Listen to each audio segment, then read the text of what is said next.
Lecture 21। Page 1। दूसरे चरण का एक अभिशाप यह था कि भारत में भारी संख्या में अकाल पड़े, जिससे करोड़ों लोग भूख से मरे।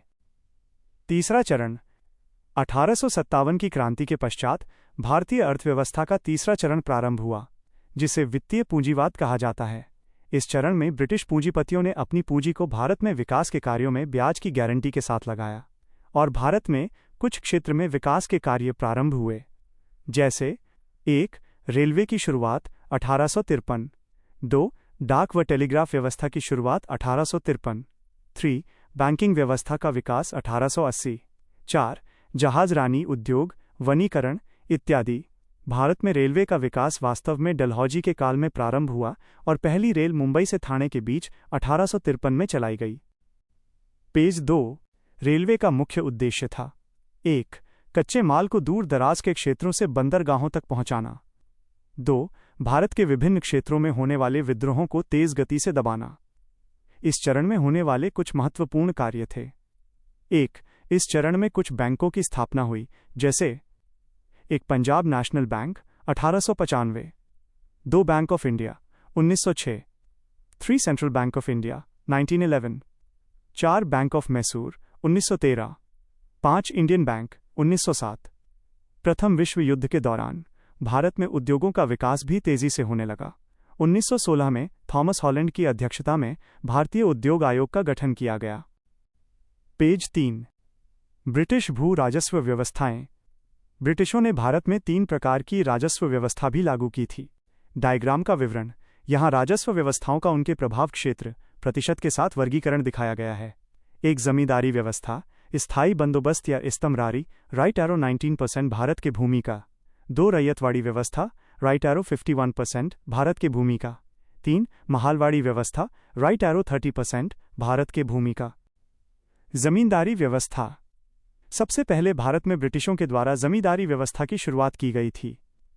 इस व्यवस्था की शुरुआत सबसे पहले रॉबर्ट क्लाइव ने 1 वर्ष के अनुबंध के साथ किए थे, परंतु बाद में वॉरेन हेस्टिंग्स के द्वारा इसे 5 वर्षीय कर दिया गया।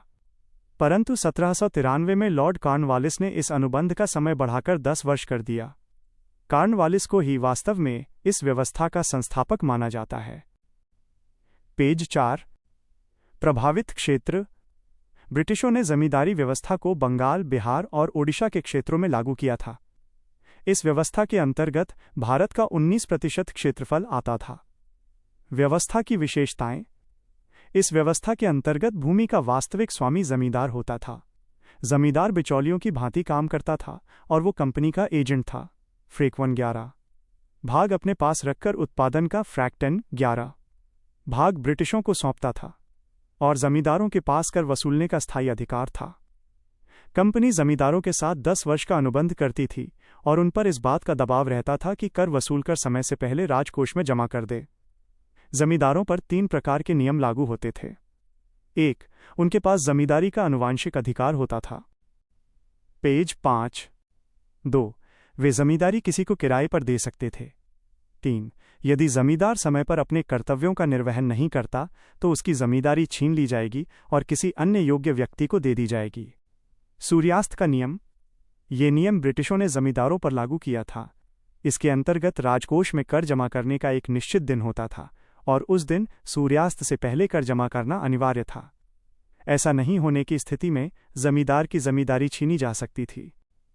जमींदारी व्यवस्था का प्रभाव। 1. राजनीतिक प्रभाव। इस व्यवस्था का प्रभाव ये हुआ कि भारत में ब्रिटिशों ने जमींदारों के रूप में एक वफादार वर्ग तैयार कर लिया जो हमेशा ब्रिटिश शासन का समर्थन करता था। पेज 6। 2. 1857 की क्रांति में अधिकतर जमींदारों ने ब्रिटिश शासन का ही सहयोग किया। 3. आर्थिक प्रभाव। इस व्यवस्था के द्वारा ब्रिटिशों ने भारत में स्वयं को आर्थिक रूप से सुरक्षित कर लिया, जिससे एक निश्चित आय उसे लगातार मिलती रही। 4. प्रशासन की कीमतों में भी कटौती हुई, क्योंकि ब्रिटिश कर वसूलने में कोई धन खर्च नहीं करते थे। जमींदार ही कर वसूल करके उन्हें सौंपता था। 5.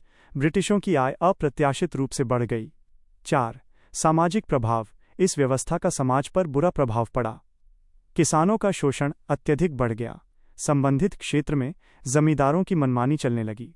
बेगार बहुत बढ़ गई। पेज 7। रैयतवाड़ी व्यवस्था। ये भारत में लागू की गई ब्रिटिशों की दूसरी कर व्यवस्था थी। इसे थॉमस मुनरो और कैप्टन रीड के द्वारा शुरू किया गया था। ये भारत के 51% क्षेत्रफल पर लागू की गई थी। इसका प्रभावित क्षेत्र मद्रास, बंबई और आसाम के क्षेत्र थे, परंतु इसकी शुरुआत तमिलनाडु के 12 महल जिले से हुई थी। विशेषताएं: 1. रैयत का अर्थ होता है प्रजा। इसके अंतर्गत भूमि का स्वामी रैयत या किसान होता था। ब्रिटिशों ने इस व्यवस्था के अंतर्गत कर को प्रत्यक्ष रूप से किसानों से वसूला। 2. कर की दर क्षेत्र परिवर्तित होती थी।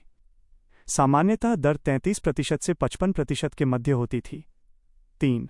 ब्रिटिशों के पास यह अधिकार था कि यदि किसान कर नहीं देगा तो उसे भूमि से वंचित किया जा सकता है।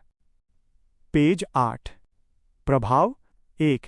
राजनीतिक प्रभाव: जमींदारों ने अपना महत्व खो दिया। 2.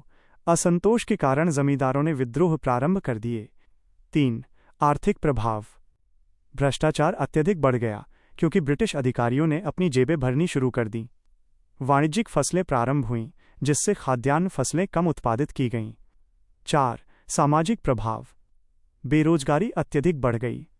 ब्रिटिश अधिकारियों का शोषण किसानों पर बढ़ गया।